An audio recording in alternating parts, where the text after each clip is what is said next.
All right, so with that clone stamp, we made a big difference. We kind of fixed all the areas that were a little problematic.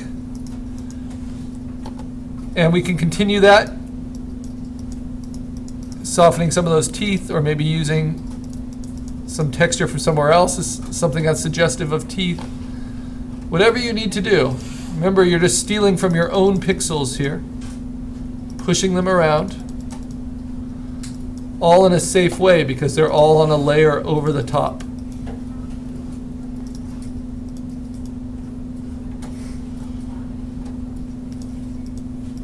And if you think you overdid it with that, you can always use opacity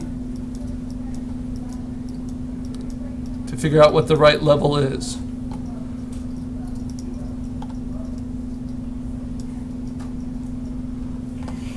And it is possible to overdo it.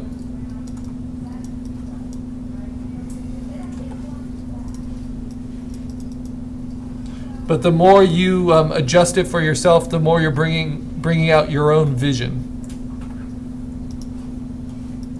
So that's why this is my favorite step. So kind of making it your own. Okay, but I said I'd try to finish this. And so now I've got something that's representative, suggestive of my creature floating in the sky there. How do I turn this in? Well, I'm going to take my creature. Maybe I make a duplicate of it. I'm going to put it at 100%. Put it on top of everything. And then shrink it down just into the corner. Doesn't matter which corner, whatever you think looks best in your composition. Come on.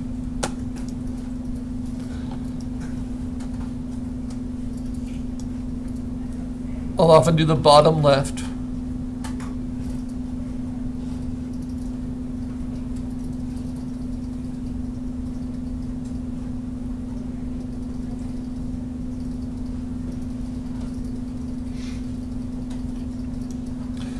And then that just lets my viewer know that this cloud is suggestive of this creature, meant to be. Okay, now I save it, and of course I save it as a PSD for myself. It's going to save right into my assignment folder. Up and then right, of course, as I save it, I see something I can work on.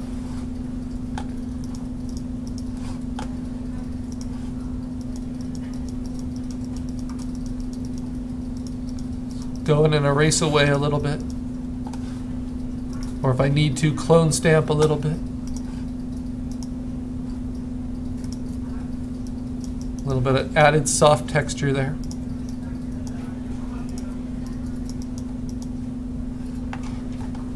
Okay. So once it's saved as a PSD, then we save it as a JPEG. And while that's saving, I'm going to look in my documents and just make sure everything is organized. This I didn't even save any cloud reference for. I just put it all into the PSD file directly.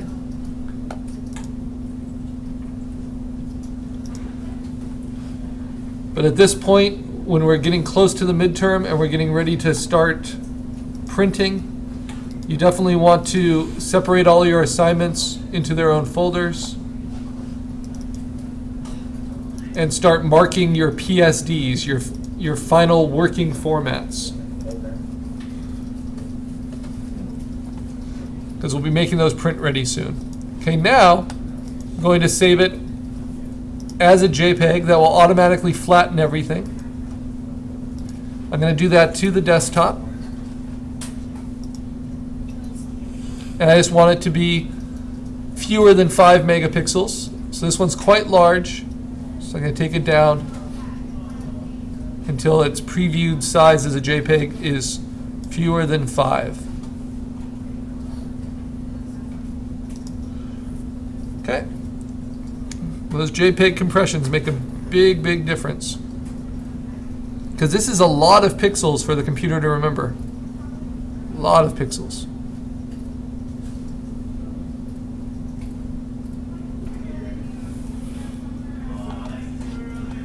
And you might decide you want to print this as one of your portfolio projects. Okay, once it is saved as a JPEG to the desktop, you'll see it there. And that is the only thing you need to upload for this into the class photo bucket. So remember, we use Chrome in the class, and it should stay signed in for you when you go to PhotoBucket. But if not, all of the information for signing in is in the is under links in the Canvas course page.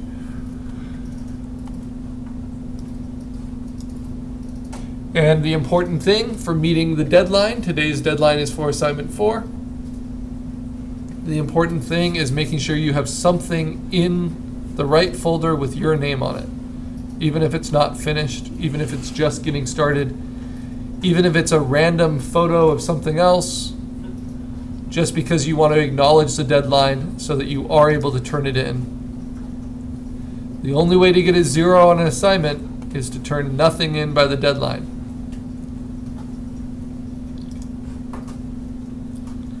All right, let's go to assignment 4, Cloud Creature. You're going to upload right to here. I'm going to upload mine to the instructor demonstrations. I like that F11 shortcut key to get me back to the desktop. And then you want to just title it with your first name. And if you do that, you won't need to go through this whole sorting manually that I have to do with all of mine. Because each of your names is a beautiful marker in its own right.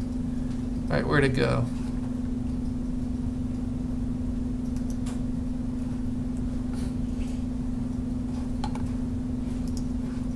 I'm not seeing it. Come on.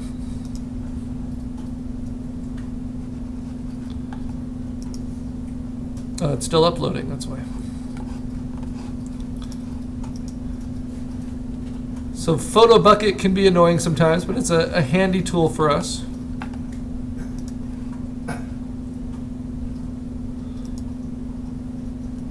Huh, where did it upload?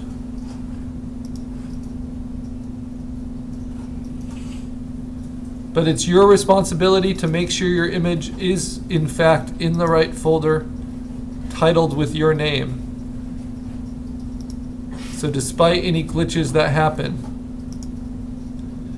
you need to work with PhotoBucket to make sure your work is seen. So that upload, for some reason, just didn't appear, so I'm going to try it again. And it's not because it's too big. I made sure it was under or fewer than 5 megabytes. There it showed up. So it should show up at the very end. Up, and then it appeared again. So annoying stuff. Okay, so what do I do if I have 2 that uploaded and I only wanted 1? I title the one I don't want anymore with please delete.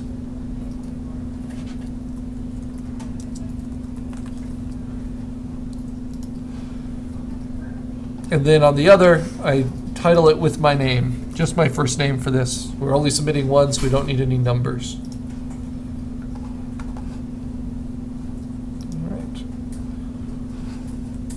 And that is all. Then you organize the files, any that you have left over. I like to mark my JPEGs with another color. Usually I use warm colors for that and cool colors for my finished pieces. And pretty soon we'll learn how to make our images print ready. So I move that into the right folder, and we're good to go. I ask that you label them please delete, but that I am the only one that deletes anything from this course, PhotoBucket, just so we don't have any complaints about a student's work getting deleted by another student. I'd rather not deal with that.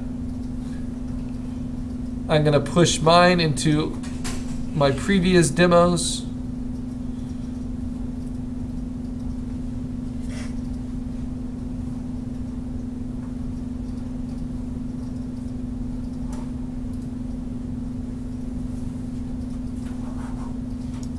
Put it right there.